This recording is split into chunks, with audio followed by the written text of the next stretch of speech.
Hey, this is X-Cult Baby, and as you may already know, this Sunday, July 28th, I am organizing a protest of the Jehovah's Witness Convention. I've gotten a lot of support on this from a lot of people, but some people are also asking, why am I doing this? There are a lot of people who don't really know much about Jehovah's Witness theology. They might only know about the religion through Jehovah's Witnesses they know, who are classmates, relatives, friends, and coworkers. I've even had somebody accuse me of misrepresenting Jehovah's Witnesses and saying that my information was inaccurate, even though I am an ex-Jehovah's Witness who's been a Jehovah's Witness for 18 years. Although I did already outline some of this information in my original protest announcement video, I wanted to go into further detail about what the issues are and why I'm protesting them. So here are the 4 big reasons that I am protesting the Jehovah's Witnesses. In other words, what is so wrong about them? Number 1, the Jehovah's Witness religion is a cult. To be clear, I am not using the term cult lightly. There are some atheists who say, every religion is a cult, all religions are cults as far as I'm concerned, and I realize that that has very negative connotations. When I use the word cult, I'm not talking about crazy people that are, drinking poisoned Kool-Aid or cloaked figures doing occult rituals. I'm talking about a group where members have given all of their control over their lives to their leaders, basically. Cult expert Stephen Hassan has developed something called the BITE model, which describes how cults control people. BITE stands for behavior control, information control, thought control, and emotion control.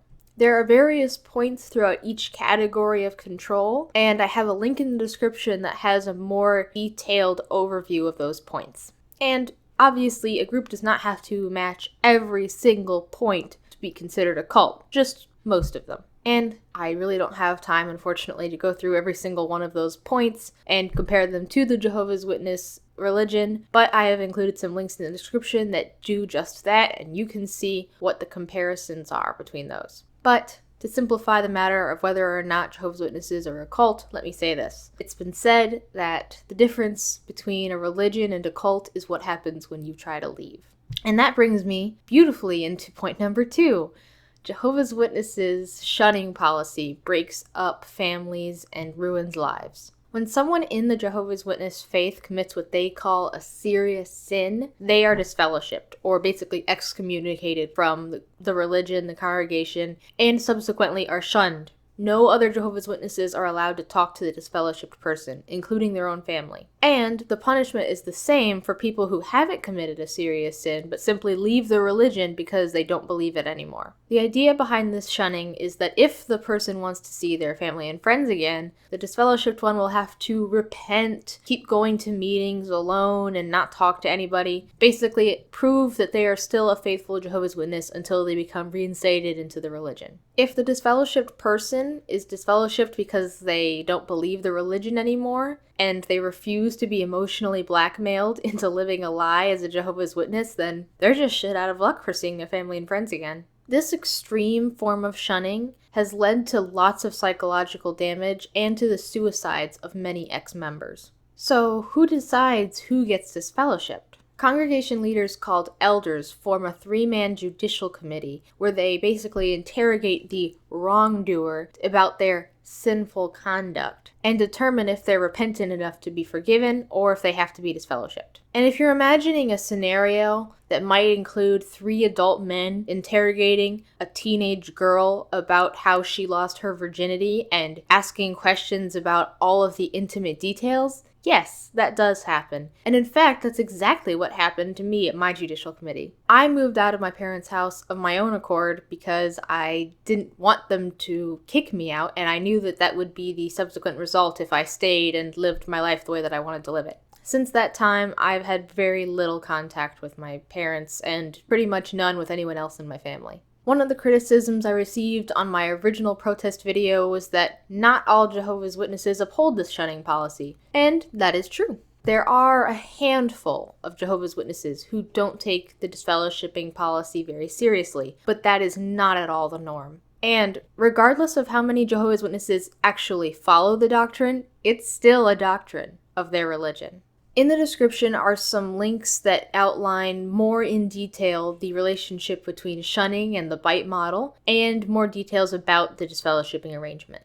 Number 3, the no blood policy kills Jehovah's Witnesses. Jehovah's Witnesses are forbidden from receiving whole blood transfusions as well as blood plasma, red blood cells, white blood cells, and platelets. Since about the year 2000, however, they are allowed to accept derivatives of any of these four components. The Watchtower magazine first condemned blood transfusions in 1945, and later in 1961, receiving a blood transfusion became an offense that could result in disfellowshipping. Jehovah's Witnesses, of course, don't keep any records on how many Jehovah's Witnesses have died from this policy being in place.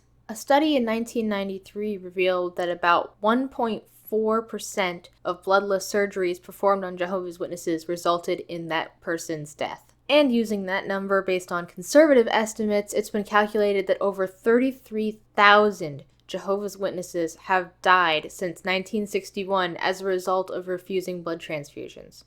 And unfortunately, that number includes many Jehovah's Witness children. I and many other Jehovah's Witness children were taught that a court-ordered blood transfusion, even if it was life-saving, was akin to being raped, and we should do all we can to fight against it.